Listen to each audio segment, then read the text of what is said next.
Ne livrez plus, monsieur, des armes à la haine. On ne fait pas le mal comme vous, sans remords. On ne fait pas la paix en provoquant la mort. On ne fait pas la paix comme on faisait naguère, en nourrissant le feu de l'un des deux partis, en soufflant sur la braise et sur son appétit. On ne fait pas la paix en attisant la guerre.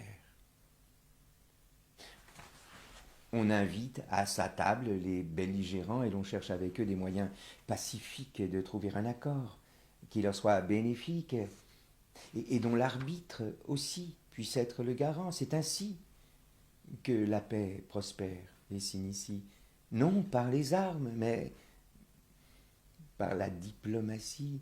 C'est ainsi que l'on fait la paix, ne vous déplaise. Non comme vous, monsieur, en forçant le malaise. Vous êtes en guerre. Ici contre un virus, là contre le climat, et puis quoi? Qui dit mieux? Il vous fallait en plus la guerre avec les Russes pour que la panoplie fût complète à vos yeux, ou pour que vous puissiez, sans que l'on s'en offense, imposer à la France un conseil de défense et pouvoir rendre ainsi ni vue ni reconnue toute démocratie nulle et non avenue. Cessez de vous moquer des Français, des Françaises. Ne vous présentez plus comme un homme de paix. Vous n'avez pour la vie, monsieur, aucun respect, ni pour l'amour. Le diable est de votre diocèse, et tout le monde sait de quelle catéchèse s'inspirent vos amis en singeant la vertu. Tandis que loin de vous les autres s'entretuent, vous serez à l'abri, le cul sur votre chaise. À l'heure où je l'écris, des armes made in France tuent des femmes, des hommes, pire, des gamins. La France, ainsi, répand l'horreur et la souffrance. Je ne veux pas, monsieur, de ce sang sur les mains. Nous sommes des millions dans ce pays, monsieur, à refuser cela, bien plus qu'à le vouloir. Vous le savez fort bien, mais vous fermez les yeux. La vérité pour vous n'est qu'un bruit de couloir. Si vous aviez, monsieur, un peu d'honnêteté, plutôt que de jouer ainsi à la guéguerre, vous iriez recueillir au moins la volonté du peuple. Mais cela ne vous importe guère, car le peuple, monsieur, d'une voix moins sereine que celle dont ici j'use pour vous parler, vous dirait de ne plus livrer d'armes en Ukraine, de rendre le pouvoir et de vous en aller. Si vous lui demandiez, le peuple dirait non. Il vous enverrait paître avec tous vos ministres. La France vous dirait d'arrêter le sinistre. En attendant, la France vomit votre nom. Car vous voulez la guerre, qu'elle continue. Et le courage étant pour vous chose inconnue, dans votre château fort changé en oppidum, vous ne proposerez pas ce référendum, et vous vous tairerez pour ne pas écouter, comme un rat, disons un surmulot. Je ne veux pas non plus ici les insulter, aucun rat n'agira, jamais, comme un salaud. Si je m'adresse à vous, ce n'est pas pour vous mettre à la place à laquelle vous prétendez être, mais bien parce qu'hélas, monsieur, vous usurpez votre titre à la place que vous occupez, et que pour obtenir en France quelque chose, c'est encore par vous, hélas, qu'il faut passer. Mieux vaut pour vous, monsieur, me donner gain de cause. Je dis cela pour vous, non pour vous menacer. N'attendez pas, monsieur. La France est en colère et vous fera payer tous vos atermoiements. Vous la faites ramer de galère en galère. Elle ne ramera pas éternellement. Vous avez fait le mal, À vous de le défaire. Vos amis du forum et leurs singes savants n'en ont plus pour longtemps, pour autant qu'ils s'en fassent un conseil. N'attendez pas que tourne le vent. En ce moment, vos armes tuent des Ukrainiens. Et qu'ils soient de l'Est ne change rien à l'affaire, vous leur faites du mal. Cessez de leur en faire. L'aide de la Russie ne vous concerne en rien. Ce sont des Ukrainiens que vous tuez là-bas. Qu'ils fassent sécession n'est pas votre problème. Et si leur peuple veut disposer de lui-même, c'est son droit. Ce n'est pas, monsieur, notre combat. Ce peuple aura subi la violence kievine 8 ans sans que l'Europe ne dise un seul mot. Que l'ours russe ait voulu mettre fin à ces mots relève, à mes yeux, de la justice divine. Dès lors, la France n'a pas à prendre parti dans ce qui est la fin d'une guerre civile. Et l'Europe n'a pas, de manière servile, à compatir pour qui Dieu l'OTAN compatit.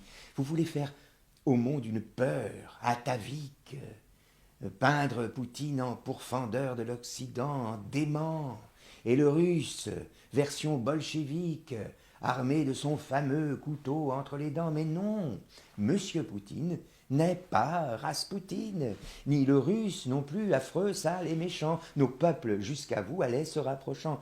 Que leur inventez-vous? Des haines intestines. La France et la Russie sont des peuples amis depuis bien avant que l'Ukraine le devienne. Et nous n'attendrons pas, monsieur, quoi qu'il advienne, pour recréer ce lien. Que vous soyez démis. Non. La Russie n'a pas de vue hégémonique sur l'Europe de l'Ouest et sur notre pays. C'est l'OTAN qui menace plutôt la Russie, l'OTAN et les États désunis d'Amérique. L'OTAN, qui n'a cessé de rompre la promesse faite aux Russes de ne jamais se rapprocher de son étranger proche, ou de s'y rattacher, mais commet le péché, lorsque dite est la messe, rien d'écrit, mais ce fut pourtant chose promise, donc chose due, mais qui ne fut pas reconnue, le parjure en Russie n'étant pas chose admise. L'exception ukrainienne était donc malvenue. Maïdan fut la façon de contourner l'obstacle et de mettre en Ukraine un bouffon au pouvoir, un valet de l'OTAN, qui se fit un devoir de remettre son maître en jeu dans le spectacle. Et vous voulez tromper le monde pour autant? Calomnier la Russie en trafiquant l'histoire, et que la France meure, monsieur, pour l'OTAN? Allez vous faire foutre. Allez vous faire croire. La Russie ne veut pas conquérir la planète. La Russie ne veut pas d'un grand ordre mondial. Ce que veut la Russie, c'est faire place nette, en libérant l'Ukraine des forces du mal. À l'heure où par ces mots je sonne l'olifant, vos armes tuent des gens, des femmes, des enfants, des vieillards, des civils, et ce dans les deux camps. Jusqu'où donc irez-vous? Jusqu'où? Et jusqu'à quand? Je pense aux Ukrainiens que l'armée ukrainienne a tués au Donbass,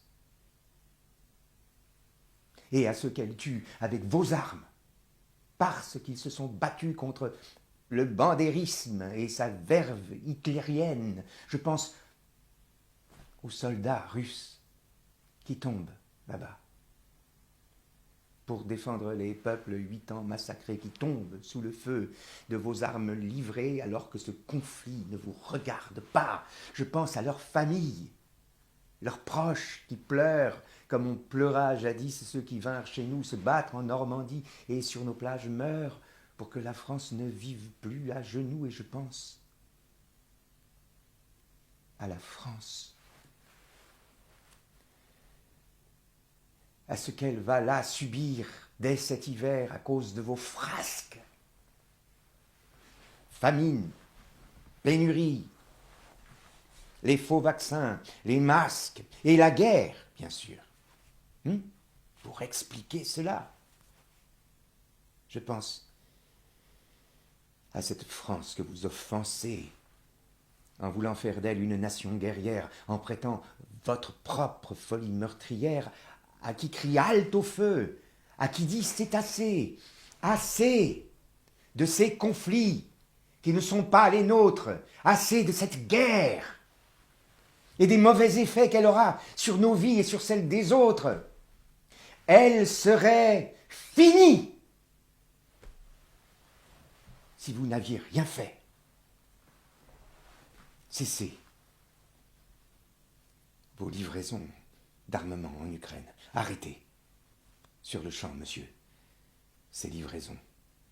Faute de cœur, il faut savoir garder raison.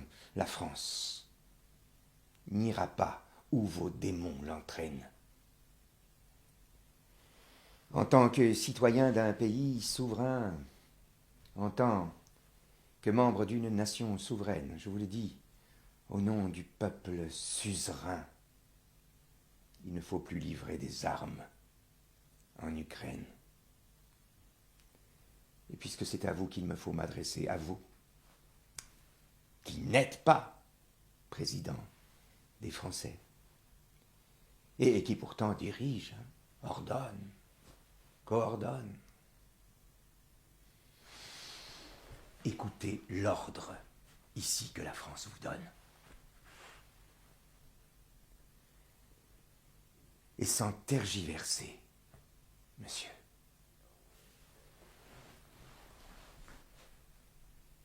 Obéissez.